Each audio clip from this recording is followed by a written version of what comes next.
Good morning बच्चों, कैसे हैं आप सभी। मैं आशा है कि आप सभी पूर्ण रूप से स्वस्थ होंगे और जो भी आपको ऑनलाइन के माध्यम से पढ़ाया गया था उसे आपने बहुत अच्छे तरीके से पढ़ा होगा और समझा होगा। तो बच्चों, आज मैं आपकी विषयाध्यापिका स्नेहलता श्रीवास्तव कक्षा 6 के बच्चों को आज हिंदी व्याकरण में यूटी फर्स्ट का रिवीजन करवाने जा रही हूँ, जिसे आप बहुत ध्यानपूर्वक पढ़ेंगे और समझेंगे। तो अभी तक तो आपने जितने भी पाठ पढ़े उनका आपने वीडियो देखा और पीडीएफ में जो भेजा गया उसे आपने लिखा। अब हम आपको रिवीजन का वर्क करवाने जा रहे हैं। जो रिवीजन हम करवाने जा रहे हैं उसी में से आपका यूटी फर्स्ट टेस्ट होगा। तो आइए हम आपको पाठ 1 व्याकरण लिपि और भाषा लिपि और व्याकरण पढ़ाने जा रहे हैं। ये आप पढ़ चुके हैं, हम रिवीजन में आपको पुनः पढ़ाने जा रहे हैं। भाषा लिपि और व्याकरण क्या होता है, ये पाठ 1 से 3 तक आपका आएगा। पाठ 1 से 3 तक ही आपको याद करना है। भाषा लिपि और व्याकरण बच्चों, भाषा की परिभाषा आ सकती है या ऐसे भी आ सकता है कि भाषा किसे कहते हैं। अगर आ जाए कि भाषा किसे कहते हैं तो भी यही लिखना है। अगर आ जाए भाषा की परिभाषा लिखिए तो भी यही लिखना है। भाषा की परिभाषा, भाषा वह साधन है जिसके द्वारा मनुष्य अपने भावों या विचारों को दूसरों तक पहुंचाता है तथा दूसरे के भावों या विचारों को समझता है। ये तो भाषा की परिभाषा हो गई। और भाषा किसे कहते हैं उसमें भी यही लिखना पड़ेगा। भाषा के भेद, भाषा के कितने भेद होते हैं बच्चों? भाषा के 3 भेद होते हैं, मौखिक भाषा, लिखित भाषा और सांकेतिक भाषा। यदि आता है कि भाषा के कितने भेद होते हैं उनके नाम लिखिए, तो आपको लिखना है भाषा के 3 भेद होते हैं। मौखिक भाषा, अब नाम लिखिए। नाम में क्या आता है? नाम में नंबर 1 मौखिक भाषा, नंबर 2 लिखित भाषा और नंबर 3 सांकेतिक भाषा। तो ये तो भाषा के भेद हो गए। अब आ सकता है मौखिक या लिखित या सांकेतिक भाषा में किसी एक भाषा की परिभाषा आ सकती है। तो मौखिक भाषा किसे कहते हैं? जब हम बोलकर अपने विचार प्रकट करते हैं या सुनकर दूसरे के विचारों को समझते हैं तो उस भाषा को मौखिक भाषा कहते हैं। लिखित भाषा किसे कहते हैं? लिखित भाषा, लिखित भाषा मौखिक भाषा के लिखित रूप को, मौखिक भाषा के लिखित रूप को लिखित भाषा कहते हैं। जो हम मुंह से बोलते हैं और कानों से सुनते हैं, ठीक है, वो तो मौखिक भाषा होती है। हम बोल करके किसी को समझाते हैं और सुन करके किसी की बात को समझते हैं, तो वो क्या होती है? वो मौखिक भाषा होती है। लेकिन जब मौखिक भाषा को लिखने की आवश्यकता पड़ती है बच्चों, हम हर चीज मौखिक याद नहीं कर सकते हैं, बहुत चीज हम भूल जाते हैं, इसलिए हमें उन चीजों को याद करके रखने की जरूरत होती है।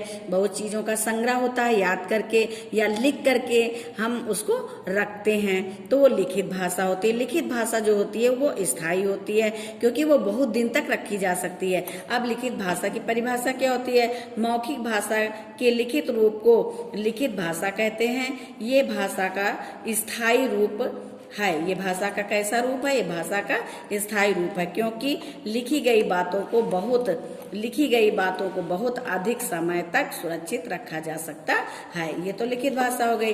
अब यदि आ जाए सांकेतिक भाषा किसे कहते हैं, तो सांकेतिक भाषा जिस भाषा को हम इशारे के माध्यम से समझते हैं, जैसे कि हम बोलते भी नहीं हैं, हम बोल नहीं रहे हैं, बोल के नहीं बता रहे हैं, हम हाथ से इशारे से बता रहे हैं। कभी हम आंखों के इशारे से कोई चीज समझते हैं, कोई चीज बताते हैं, कभी हम हाथ के इशारे से बताते हैं वो आ रहा है, ठीक है। तो ये इशारे से जो हम बात बताते हैं दूसरे को, समझाते हैं, उसे सांकेतिक भाषा कहते हैं। सांकेतिक भाषा की परिभाषा, जब हम अपने मन के भावों को संकेतों के माध्यम से व्यक्त करते हैं तो उसे सांकेतिक भाषा कहते हैं। तो ये तो बच्चों हो गया भाषा के बारे में। अब हम आपको बताएंगे लिपि। भाषा के बाद क्या आता है? लिपि। लिपि क्या होती है? लिपि किसी भी भाषा को लिखने के लिए संकेत चिन्हों की निर्धारित व्यवस्था को लिपि कहते हैं। हिंदी, गुजराती, मराठी, संस्कृत आदि भाषाएं देवनागरी लिपि हैं। भाषाएं देवनागरी लिपि हैं, यानी कि इनकी लिपि क्या है? ये देवनागरी लिपि है। इनकी या हम ऐसे भी कह सकते हैं कि हिंदी, गुजराती, मराठी, संस्कृत आदि भाषाएं देवनागरी लिपि में लिखी जाती हैं, ठीक है। अंग्रेजी रोमन लिपि में लिखी जाती है। अंग्रेजी किस लिपि में लिखी जाती है? रोमन में। अब अगर अलग अलग आए कि हिंदी किस लिपि में लिखी जाती है? देवनागरी लिपि में। गुजराती मराठी किस लिपि में, गुजराती किस लिपि में लिखी जाती है? तो भी आप लिखेंगे देवनागरी लिपि में। अगर आए मराठी किस लिपि में लिखी जाती है? तो भी आप लिखेंगे कि देवनागरी में, देवनागरी लिपि में। अगर संस्कृत आ जाए, अगर एक में ही सबका पूछते हैं कि हिंदी, गुजराती, मराठी, संस्कृत आदि भाषाएं किस लिपि में लिखी जाती हैं, तो बच्चों देवनागरी लिपि में लिखी जाती हैं। अलग अलग पूछा जाएगा तो फिर आप अलग अलग लिख देंगे। और अंग्रेजी किस लिपि में लिखी जाती है? अंग्रेजी रोमन लिपि में लिखी जाती है। अब आइए हम व्याकरण आपको बताते हैं। ये हम आपको एक बार पढ़ा चुके हैं, पुनः आपको हम रिविजन करवा रहे हैं। बहुत ध्यान से पढ़िए। और जिन लोगों ने अभी तक कॉपी किताबें नहीं ली है, किताब तो व्याकरण की चलती नहीं है, सब लोगों को मालूम है, लेकिन अगर किसी ने कॉपी नहीं बनाई है और लिखा नहीं है, तो आप जो हम आज रिवीजन में आपको दिखा रहे हैं, ये आप लिख लेंगे और लिखने के बाद याद करें, क्योंकि हम पीडीएफ भेजेंगे। और जिसने अभी तक कॉपी में लिखा नहीं है, वो पीडीएफ में जो हम आपको प्रश्न देंगे उसके उत्तर आप कहाँ से लिखेंगे और कहाँ से याद करेंगे। तो अब भी समय है, आप जो भी हम आज पढ़ा रहे हैं उसको देख करके आप कॉपी में लिख लीजिए। अगर आपने नई कॉपी किताब नहीं ली है तो आप अपनी किसी पुरानी कॉपी में लिख के और इसे याद कर सकते हैं। फिर बाद में आप कॉपी किताब ले लेना। वैसे कॉपी किताब बहुत जल्द से जल्द खरीद लीजिए। अब व्याकरण किसे कहते हैं? भाषा के शुद्ध रूप और सही प्रयोग का ज्ञान कराने वाले शास्त्र को व्याकरण कहते हैं। व्याकरण के द्वारा ही हम भाषा को शुद्ध रूप में लिखना, पढ़ना और बोलना सीखते हैं। बच्चों, अगर व्याकरण न होती तो हम उल्टा सीधा बोलते, उल्टा सीधा लिखते, लेकिन व्याकरण के द्वारा ही हम हर चीज को शुद्ध रूप से लिखना, बोलना और पढ़ना सीखते हैं। व्याकरण के कितने भेद होते हैं? बच्चों, व्याकरण के 3 भेद होते हैं, वर्ण विचार, शब्द विचार और वाक्य विचार। आइए हम पार्ट 2 में आपको बताते हैं वर्ण विचार। वर्ण किसे कहते हैं? आप पेपर में आ सकता है कि वर्ण किसे कहते हैं। जब वर्ण की परिभाषा लिखे तो आप लोग विचलित मत होना कि परिभाषा नहीं लिखवाई गई है, ठीक है? तो परिभाषा यही है, भाषा की सबसे छोटी इकाई जिसके और अधिक खंड या टुकड़े नहीं किए जा सकते उसे वर्ण कहते हैं। वर्णमाला, वर्णों के व्यवस्थित व क्रमबद्ध समूह को वर्णमाला कहते हैं। वर्ण के कितने भेद होते हैं? वर्ण के 2 भेद होते हैं, स्वर और व्यंजन, ठीक है? अब हम आपको बताते हैं इन वर्णों के उच्चारण में किसी अन्य वर्ण की आवश्यकता नहीं होती। हिंदी भाषा में स्वर 11 होते हैं। आ बड़ा, छोटी, बड़ी, छोटा, उ बड़ा, उरी, ए, आई, ओ, आओ। स्वर के भेद, अब ये पेपर में आ सकता है कि स्वर के कितने भेद होते हैं? तो बच्चों, स्वर के 3 भेद होते हैं, ह्रस्व स्वर, दीर्घ स्वर, प्लुत स्वर। अगर आए कि हिंदी वर्णमाला के कितने भेद होते हैं, तब आप लिखेंगे स्वर और व्यंजन 2 भेद होते हैं। लेकिन अगर आ जाए स्वर के कितने भेद होते हैं, तो आप लिखेंगे स्वर के 3 भेद होते हैं, ह्रस्व स्वर और दीर्घ स्वर और प्लुत स्वर, ठीक है? जो पूछा जाए आप वही लिखेंगे। इसके लिए आपको पढ़ना बहुत आवश्यक है। दीर्घ स्वर किसे कहते हैं? जिन स्वरों के उच्चारण में ह्रस्व स्वर से 2 गुना समय लगता है उन्हें दीर्घ स्वर कहते हैं। ये संख्या में 7 होते हैं, बड़ा, बड़ी, बड़ाऊ, ए, आई, ओ, आओ, बस यहाँ तक होता है। आइए इसके बाद हम आपको द्वैत व्यंजन बताते हैं। यदि पेपर में आ जाए कि द्वैत व्यंजन के 4, 5, 6 जितने शब्द आ जाएं बनाने के लिए, तो आप बनाइए। द्वैत व्यंजन पहले जान लीजिए कि द्वैत व्यंजन कैसे बनते हैं। जब एक व्यंजन का अपने स्वरूप व्यंजन से मेल होता है तो उसे द्वैत व्यंजन कहते हैं। जब एक ही जैसे व्यंजन 2 होते हैं, जैसे सन्नाटा, अब समझ लीजिए, सन्नाटा में ना और ना दोनों एक जैसे हैं, एक आधा है और एक पूरा है। उद्देश्य में देखिए, एक आधा दा है और पूरा दा है। सज्जन में आधा जा है और पूरा जा, लेकिन दोनों शब्द एक जैसे हैं। बच्चा में दोनों शब्द एक जैसे, आधा चा और आधा छा। यदि इसकी जगह हम लिख दें अच्छा, अगर हम लिख देते हैं अच्छा, तो ये द्वैत व्यंजन नहीं होगा, क्योंकि इसमें चा अलग है, दूसरा वर्ण है, और छा दूसरा वर्ण है। इसलिए ये जो है ये द्वैत व्यंजन नहीं होगा। द्वैत व्यंजन में दोनों व्यंजन एक जैसे होते हैं। आइए हम आपको पार्ट 3 पढ़ाते हैं। पार्ट 3 में बच्चों क्या है? संधि किसे कहते हैं? अब जैसे संधि किसे कहते हैं ये आ सकता है, 2 वर्णों या 2 शब्दों के परस्पर मेल से हुए परिवर्तन को संधि कहते हैं। ये दो तरह से आ सकता है कि संधि किसे कहते हैं या संधि की परिभाषा बताइए। संधि के कितने भेद होते हैं? संधि मुख्य रूप से 3 प्रकार की होती है, स्वर संधि, व्यंजन संधि और विसर्ग संधि। बहुत ध्यान से पढ़ना, क्योंकि यहाँ पे संधि के भी प्रकार होंगे और स्वर संधि के भी प्रकार होंगे, तो ध्यान रखना कि किसके प्रकार पूछे जा रहे हैं। तो संधि के मुख्य रूप से 3 प्रकार होते हैं, या संधि मुख्य रूप से 3 प्रकार की होती है। कौन कौन सी? स्वर संधि, व्यंजन संधि और विसर्ग संधि। अब स्वर संधि, स्वर संधि क्या है? स्वर संधि है जब स्वरों का मेल स्वरों के साथ ही होता है, तब वहां पे स्वर संधि होती है। स्वर संधि कितने प्रकार की होती है? स्वर संधि 5 प्रकार की होती है। दीर्घ संधि, गुण संधि, वृद्धि संधि, यण संधि, अयादि संधि। आपको 5 संधियों के नाम याद करने हैं। अब यहाँ पे कोई भी उदाहरण पूछा जा सकता है कि दीर्घ संधि के पहले नियम के 5 उदाहरण बताइए, या दीर्घ संधि के दूसरे नियम के 5 उदाहरण बताइए। और ऐसे भी प्रश्न आ सकते हैं कि धर्म धन अर्थ है, जैसे ये संधि विच्छेद है, तो संधि विच्छेद की संधि करनी आ जाए, और चाहे संधि लिखी होगी संधि विच्छेद करनी आ सकती है। तो आप दोनों तरह से याद करिए। धर्म धन अर्थ धर्मार्थ, वेद धन अंत वेदांत, हिम धन आलय हिमालय, भोजन धन आलय भोजनालय। यहाँ पे इसके नियम लिखे। अगर नियम आए पूछा जाए तो आप लिखना, अगर न पूछा जाए तो आप नहीं लिखेंगे।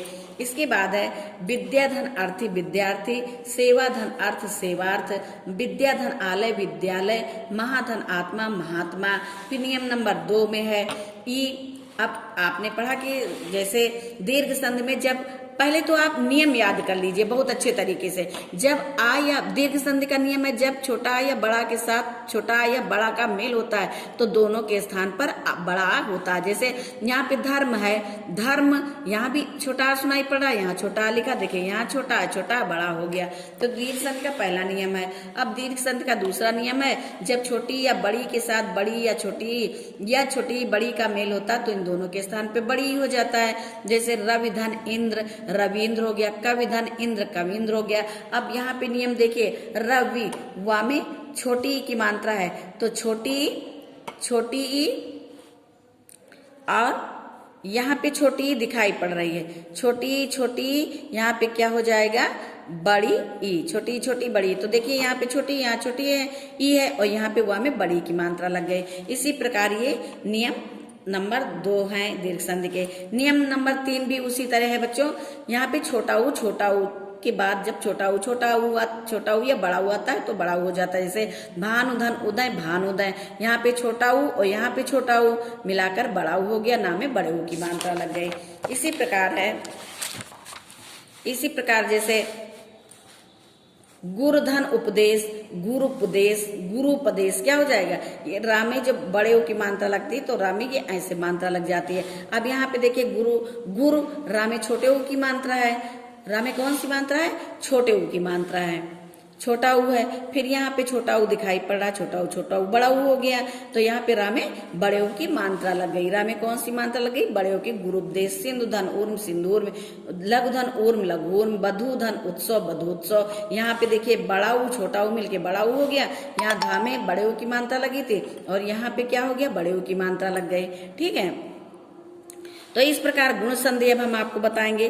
गुण संधि में जब छोटा या बड़ा के बाद छोटी ई या बड़ी ई आए तो दोनों के स्थान पर ए हो जाता है। नियम नंबर 1, जैसे छोटा बड़ा में छोटी ई और बड़ी जोड़ते तो ए हो जाता है। जैसे देवधन इंद्र देवेंद्र हो गया, यहाँ पे छोटा आ और ई जुड़ा तो ए हो गया। इसी प्रकार राजधन इंद्र राजेंद्र हो गया, यहाँ पर आ और ई जुड़ा तो ए हो गया।